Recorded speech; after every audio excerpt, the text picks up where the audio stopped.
Well, good day and welcome to episode 37 of The Driving Force, presented by the Louisiana Transportation Research Center. My name is Todd Blunt. I'm so glad you joined us today. I'm joined today by my friend, colleague, and co-host Garrett Wheat. Good afternoon. We're thrilled that you're here. We are going to be highlighting the trailblazing people and groundbreaking projects driving change in Louisiana transportation today.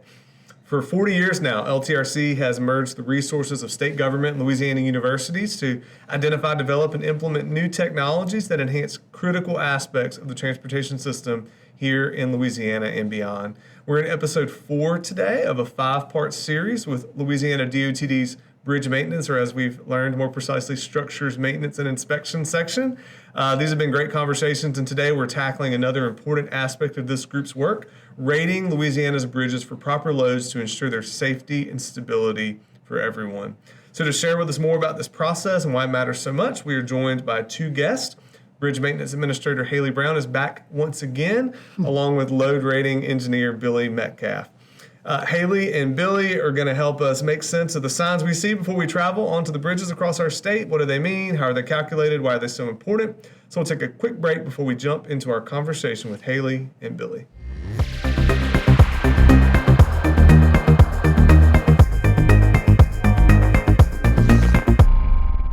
Welcome back to The Driving Force. We're very happy to have DOTD Bridge Maintenance Administrator Haylye Brown, a grizzled veteran of the podcast, back on the show today, along with Load Rating Engineer Billy Metcalf. Welcome, y'all. Billy, we give all of our guests an opportunity to start by introducing themselves and telling our listeners a little bit about their background. So what would you like us to know about you before you jump into the ins and outs of your everyday job responsibilities? All right. Well, hi, everyone, and thank you for having me on. I appreciate it. Absolutely. My name is Billy. Like I said, Billy Metcalf. I'm a load rating engineer, bridge load rating engineer for the state of Louisiana. I am basically a lifelong resident of Baton Rouge, so this is home to me, and that makes the work even more important that, I've always lived here, and we're working with that. But grew up in Baton Rouge. I went to LSU, studied civil engineering. I graduated with a bachelor's degree in civil engineering in 2000, May 2000. And I've actually, something rare in the world today, I've worked at the department ever since. So Oh, wow. I went to work for the department when I first started. I was in the rotation program. I don't know if they do that anymore. But Yeah, we still do. Okay, good. So I went around to several different places, and bridge design was one of the places that I liked the most. So after the program lasted approximately a year at that time, and then I started working for bridge design, and bridge rating was in bridge design at that time, and I spent about a year or two doing bridge design, and then I got moved to the rating section of bridge design, and I've basically done that ever since. So got 23, 24 years experience doing it. I seen a lot of technology changes in the way we do things and learned a lot about bridge rating over all those years. And then about 3 years ago, we moved to the maintenance section. So at that time, I became the load rating engineer. It's real interesting work, and I feel like it's important too. So that's about my background, my lore. For sure. Cool. Well, thank you for sharing. Haylye, we've asked you this version of a question each episode, so today's no exception. How does the load rating aspect affect your section's responsibilities and fit into the overall purpose? So I am the state of Louisiana's Bridge Inspection Program Manager, and that's a requirement per CFR, federal law. And within the bridge inspection program, the load rating of bridges is a requirement, and they have what they call a metric that measures that particular metric, which affects our overall compliance, which affects our federal funding for roads and bridges. So we inspect bridges. We give the bridge a condition. When a bridge falls into a poor condition rating, that triggers a load capacity analysis. And that is, determining what loads are safe to continue to cross the bridge on a routine basis. And that's where Billy comes in. Well, Billy, let's start kind of big picture, and then we'll drill down into some specifics as we go. But start by giving us sort of a 30,000-foot view of load rating here in Louisiana. What is its primary purpose? How do you and your team kind of interface with other members of your section, like the inspectors and the maintenance engineers, to make it happen? Okay, so you don't think most people know what bridge rating is, huh? That's a joke. Every time I tell someone I do that, they get blank stare. So if someone asks me at lunch or over coffee what I do for a living, what I tell them, my TLDR answer is I analyze bridges that are already built to make sure they're safe, and then take steps to do things about the ones that we determine are not safe or not 100% safe. That's a pretty good description. That makes a lot of sense. Yeah. Yeah. And then in addition to that, we also deal with unusual loads that want to cross bridges. Okay. So Yeah, because combining what y'all say, it sounds like it's not a safe or not safe, it's how safe. Not, Right, not correct. even necessarily how safe, Yes. but how much weight. Yeah. How much Right. can To it, make it safe. carry? Right. Correct. And we talk about safe, and bridge rating is one of those things that when after World War II, the country just exploded in building infrastructure, and I think for the first many years of that, no one thought about what happens down the road, Yeah. And then, unfortunately, our sort of inspection and rating has been driven by tragedies that have happened, and so there were some in the '60s which started load rating and really started inspection. I think people were quicker to adopt the importance of inspection than they were to rating. But after the thing in Minnesota, that was probably 22 years ago, if y'all remember that. I remember that, That yeah. really kicked off the importance of load rating. So That bridge collapse was due to an undersized gusset plate, and the extra load on the bridge from construction really pretty much caused the failure of that gusset plate. And that gusset plate carries loads from other Parts of the bridge. non-redundant members to other, Right. and so you lose a non-redundant member, and the bridge is It just, collapsing. yeah. correct. Basically, we use the same tools that anyone designed. The theories and engineering we use is the same as people that design bridges. We analyze them to see if they're still safe. And when we say still safe, what we mean is assuming that it was designed correctly, which is not always. We do catch sometimes errors that were happened in the design, but also that's pretty rare, I would say, that a few times over the 25 years I've been doing this. And the error might just affect a certain load, not everyday passenger Yeah, right, vehicles. correct, It's correct. It would typically a not be certain something that would size affect you. truck and weight. Right. Yeah. Mhm. Don't Right. freak out. Yeah. But the other thing is, as bridges are out in the elements, and especially the South Louisiana elements, and especially when you get close to the salt water, they deteriorate over time. And then the other thing is, if you've ever seen a picture of traffic on the road in 1940 when some of these bridges were built, and today Cars it's a are little much bit smaller. different. So Yes. things have changed a lot. So that's another thing we have to account for. The trucks are heavier. Oh, big Hauling time. trucks are much heavier than what majority of our infrastructure was designed for. I recently saw a picture in one of our publications about LTRC history, and it was showing the parking lot in 1986 versus today, and it's immediately the thing you notice is how much The vehicles. bigger all the vehicles are, and that's that's just here in one place, so that certainly has a ripple effect across the infrastructure. Which we've actually heard about, like safety precautions in other areas with like guardrails and stuff, because vehicles are taller now. Yeah. Yeah, too. yeah. Totally. Also weigh a lot more. So I can imagine, bridge. We determine if a bridge is safe, and hopefully, and this is the case with most bridges, we find that they're safe to carry the traffic. We have a model of what traffic is on the highways today, and this is that part of that's set by the federal government, and part of that we've added in things that model things specific to Louisiana. So we do have a lot of industry here. So then the bridge goes on as normal. But if we find a bridge that is not able to carry the full load, we don't necessarily have to say close the bridge. We just do something that's called posting, which means the bridge, these are the signs you see with silhouettes of trucks and numbers. Yeah. And, that just shows, how heavy trucks can be on that bridge. Gotcha. And then eventually you would get to the point where you'd have to close it. But Yeah. there's a room to still get something out of the bridge, And another thing we do is if we determine, especially in a case where we determine that it's not just general, the bridge was probably designed correctly at the time it was designed, but that was a long time ago and it doesn't meet the standards of today, then there's not a lot you can do about it. But sometimes you have a situation where a bridge has a very specific deterioration, or another thing is it's been damaged in some way. Okay. And in that way, then maybe a better approach to take is to repair that specific thing, and that's something we assist in. Haylye's group does the work, but a lot of times we can do anything from giving like a general conceptual idea of what needs to be done to maybe a little more specific with drawings and sketches and stuff. So He says my group, but what he really means is Bradley's group. Yeah. I was in that Say position our group. for our group. Yes, we're all one cohesive unit now. Well, you just kind of alluded to like the posting and the signage, and a minute ago y'all were talking about certain events. So is there anything that y'all can do that dictates when and how a particular bridge needs to be posted or updated? Like how often are y'all monitoring each of these bridges? Is there any other kind of events that trigger maybe a re-rating once it does get posted? Right, so there is, and because at one point in time, there was a sort of a rule about like every so many years, and to be honest, like it wasn't always.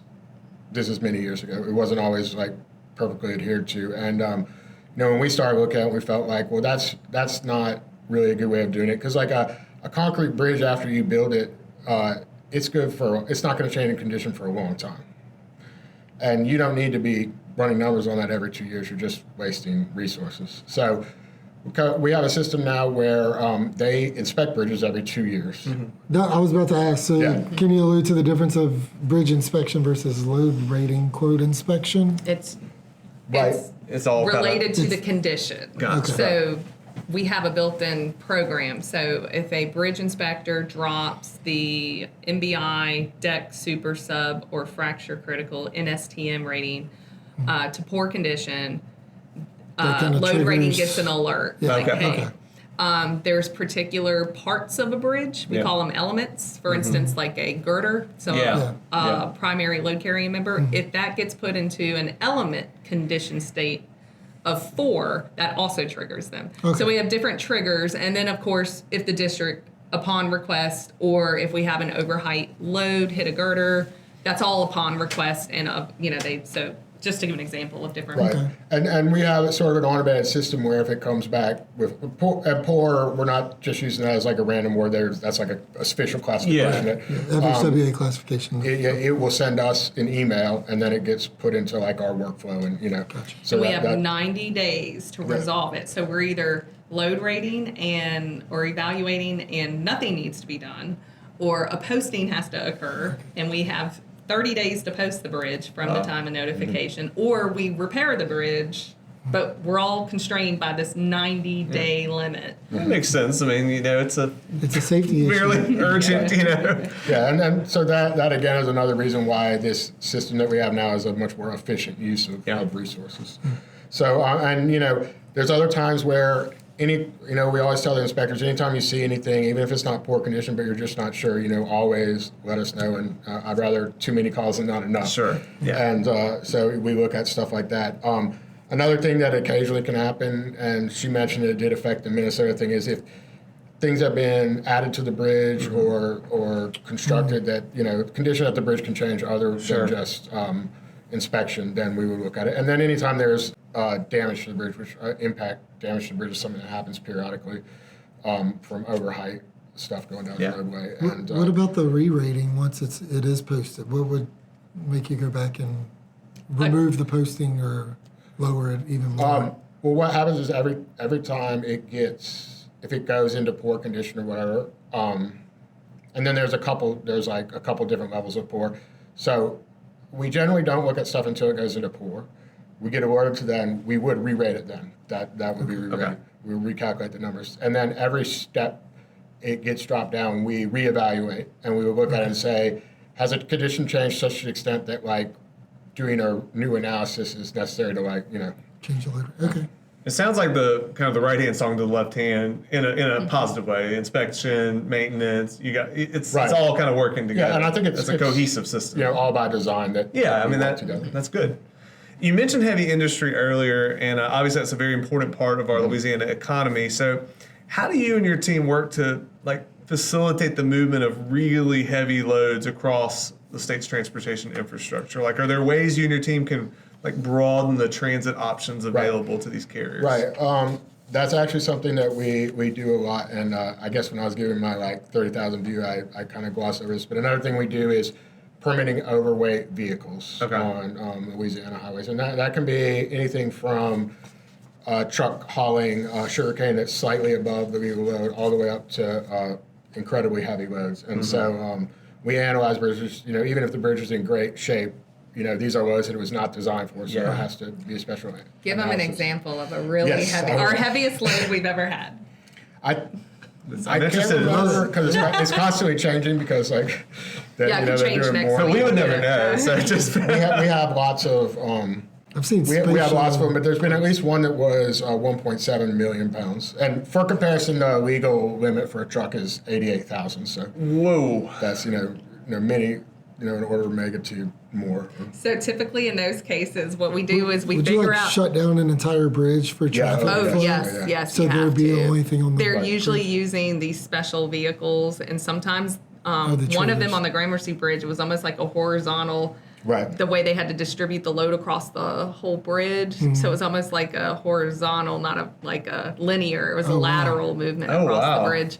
But what we typically do for that kind of 1.7 million is we figure out the cost to replace the bridge, especially like a slab span bridge, nothing with a superstructure, and the company has to take out a bond, a surety Oh, bond, okay. just in case they damage it so much, Okay. they pay us and we fix the bridge. Yeah, and That's only happened a handful of times, but we do have a process for that. yeah, so. and most of these heaviest loads come from building things in chemical plants. So Okay, yeah. there's been some just in spring 2026. We moved 1.4 million into Exxon, just north of where the department is, and periodically over my career, there's been maybe 10 or 15 loads over 1 million pounds that we moved across the Bonacary Spillway on Airline Highway into the Norco shell Okay. plant. Tell So- them about have they done that crossing yet where BDI has to put the instrumentation up? They did that? Okay, that's explain what that entails. another thing is there's a technology called load testing where you can put monitors on the bridge that measure the strain and you can deduce the load from that. And we measure it while these vehicles are moving over. And that's done, to give us an idea of how the structure functions for future use. And also you can get some clues if it's damaged during the move from the way it responds. Okay.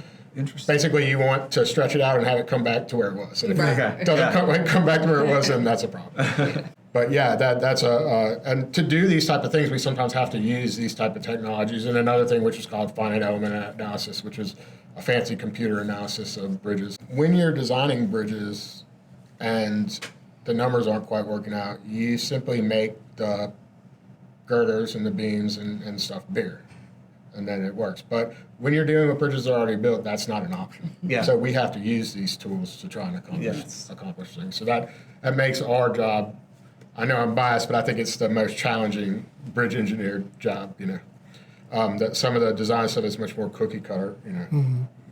I'd say that's challenging, and having to go fix a bridge. Yes. There's from access to, how do you fix something that's already in place? Right. But typically access is the biggest key because nothing deteriorates in the easy areas. Right, yeah.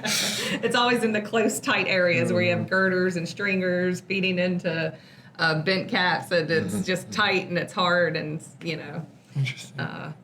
bolts everywhere. Typically steel structures. Well, one of the things you shared with us as Todd and I were trying to prepare for this conversation is that your team looks to, quote, get the best ROI on the state's imperfect transportation assets, end quote. And Yeah. you pretty much just alluded to that, too. It's pretty well stated, speaks to the challenges faced by y'all's positions. What kind of mindset do you need to be effective in doing this kind of work? The reason I say that is because like I said, people who design bridges, if it's not working out, they increase the size of the member. And if there's two ways of looking at something, they just pick the most conservative possible one. And like I said, when the infrastructure in this country first exploded, it was all focused around building new stuff. Yeah. So that was the only attitude that really prevailed everything. But now that we've had to start dealing with this stuff, and as it's starting to age, we're not able to just make something bigger. Making retrofits to bridges is incredibly expensive, and so we want to say, how can we get the most out of this without having to? And so that if we do more advanced analysis, is we can be more precise and push the limit a little bit. And so I tell all the people that I work with that safety is the number one thing we do. It is the most important thing we do. But we cannot just be lazy and say, well, I know that it's safe if we do this, and we need to investigate if we can do a little bit more and still be safe, because we're not doing it to be reckless, we're doing it because the economy of the state depends on this. And it can be done safely as long as it's done responsibly. When you can do a little bit more now, that'll last a lot longer in the future. And cost savings. Right, and we already have a bridge built there, and there's just not the resources to go replace everything that's slightly below mustard. So, how much can we get out of what we have? So it's like a creative problem-solving kind of Well, that's all mindset. we do in Yeah. bridge maintenance. Right. Yeah. I always tell people, I said, if you need to have a task wrap up in a pretty bow every day to make yourself feel good, this is not the job for you. Right. Because I don't care if you solved a problem. You got 10 more you got to solve. You know? 100%. So it never ends. And you either love that or you hate it. I don't think there's an in-between. Mm-hmm. And I think I've done a pretty good job of finding the types of people who love that. Yeah. Right, and it the safety part, which, and I just want to reiterate for anyone who's listening, it is the most important and the number one to us. But that's pretty well understood by all engineers, bridge engineers of all types. But that second part is not nearly so well understood. And I always try to tell people that we have to do everything we can, to make sure that we're getting the most we can while still being safe. But before we wrap up this part of the episode, we move on to one other bit of business in a minute. Is there anything else either of you would like to add? Anything we didn't ask about that you'd want our listeners to know? I'll just throw something in there because I was actually thinking about when you said something, but then we moved on, but I can't remember what it was. But we do move these exceptionally heavy loads, but we move some other loads. I'll tell you, the most difficult ones to move are not always the heaviest. They're the compact ones. Oh, Moving generators for...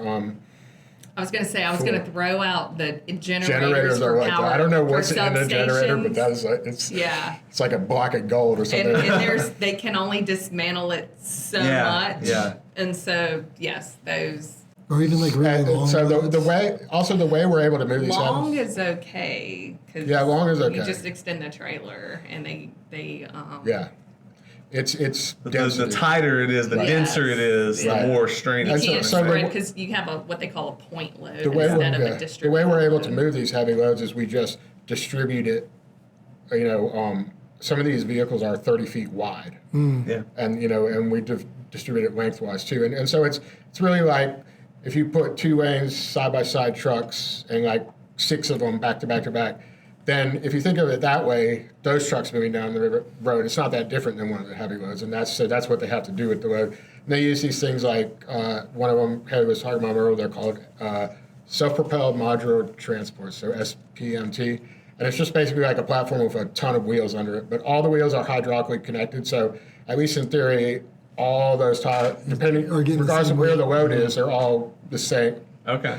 And so that's how we're able to do that. But anyway, if there's one thing that myself and I think most bridge engineers would want people in general to know about what we do, the axle, and especially our friends in the legislature, especially And the trucking industry. Trucking industry, Sometimes I don't is think they that quite get it either. the weight of the axles is really, for a bridge, the most important thing. Okay. I think to the general public, and it makes sense, and probably me before I was doing this work, you think about how heavy is the truck or the vehicle, but really that does matter, but what matters the most is the heaviness of the axles, and how the load is configured. So that's the most important thing. So if there's one thing we need to talk about that I want everyone to know, it's that. Redistribution of equal weight across the. And you can't pass laws that say the weight limit is this. You need to have axle limits in there too. Right. Axle limits are the important part. Passing laws based on total gross weight is not. It's not going to be. There's no way to analyze that, and the federal government requires us to analyze. Right. Gotcha. So Okay. if you Good to know. pass something with gross weight, we're going to be asking for an axle configuration. Well, thanks so much to both of you for being here today to share more about the great things your team is doing to keep drivers like us and our listeners safe all across Louisiana. Before we go, we want to transition to one other thing. We're going to ask you a few lightning round questions. This is just for fun. Garrett's gonna help our listeners get to know you a little bit better. So Garrett, take it away. Yeah, thanks. So, Billy, we understand you are quite the accomplished photographer. Yes, I am. So, could you share like what's been your favorite photography job you've had over the last few years? I guess I have two that I'll mention. I have gotten to shoot LSU games for the last few years from the sidelines, so that's been really great. And also, there's a group at Mardi Gras that I shoot for every year. They're called Baton Rouge Baby Cakes. They're just a parading group, so I've really enjoyed that too. So. That's fun. The baby cake. I've seen them. Okay, good. All right, let's pretend it's Thursday afternoon. You already had lunch, dragging a little bit. What's your go-to caffeine source?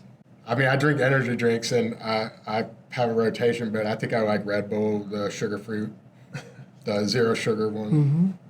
That did pretty good. Okay. I said Monster though. Yeah, Monster. No, you're not that I drink discriminating. Monster too, especially in the DOT cafeteria. That's what they have. So. Oh, you gotta get what you can get. I'm not picky. All right, Haylye, we've heard a lot of bits and pieces throughout this series about close encounters with wildlife as you're doing some bridge work. So you've had some experience out in the field as well. You've told us some stories already, but could you tell us maybe your most memorable, either good or bad, you've had with an animal? While on the job. While on the job, sorry. Yes. We know you have animals, but While on the job. Well, there's this snake one time. So it was pretty typical, when you do a spot replacement, meaning like replacing a bridge in the same footprint. They'd cut off timber piles, but typically want to cut them like below mud line. Yeah. But I don't know. For whatever reason, a lot of them would just get cut off anywhere, as long as it's below the new bridge. Yeah. And I was under a bridge one time with my partner, bridge inspector, and this snake. The cutoff pile was hollowed out, and this snake was just like battling with us, like standing up out of this pile. I don't know how long this snake was because goodness. it was like this far sticking out. Like, what is that? A foot and a half? 2 feet? yeah. Just like. Come at me, bro. Like, this snake is insane. I think it was just some sort of not a non-venomous snake, but still a snake is a snake, and Yeah, I'm not snake is getting a close snake. enough Big to snake is determine especially a big snake. is it a venomous snake or not. right. Like, I'm not doing the They're underbelly. all bad. They're all venomous at that distance. Follow the mane. That one, and I was in a boat one time. We were waiting out some rain, and there was a little cute, adorable baby alligator, like this big. But then we were like, No, but where's that mom? mama's got to be around here somewhere. We're just in a little cheap aluminum flat bottom boat that could easily like get turned over, and mama thought, we were going to cause problems. So. Oh, man. I know also we did somewhere in New Orleans East, there was a bridge, there was a lot of high water, and we were working on a bridge, and they had to get in the water to do some of the repairs because of how high the water was. And we actually they had to have shooters from Wildlife and Fisheries for alligators in case they like swam up while they were under there. So there was like a guy out there with a gun. Just Not for the faint of heart. They call them nuisance catchers, nuisance trappers. trappers. And you have to contact Wildlife and Fisheries, and they'll tell you who the nuisance trappers are in that area. And I remember, so I have to do this for consultants for underwater bridge inspections, and they're like, the payment people, what does this cost for? It's like the nuisance trapper, like, we need a quote. I'm like, the cost is the cost because this isn't this is the guy for this area. There is no other guy. So. We don't deal with a lot of wildlife here at LTRC. Yeah. squirrels. Squirrels, yeah. Well, once again, thanks for taking some time out of your busy schedules to come share with us today. We are down to our 5th and final episode in this series, and I'm sad to see it come to an end. Every one of these conversations, today included, has been fantastic. So we'll step away briefly before we come back to close out the show for today.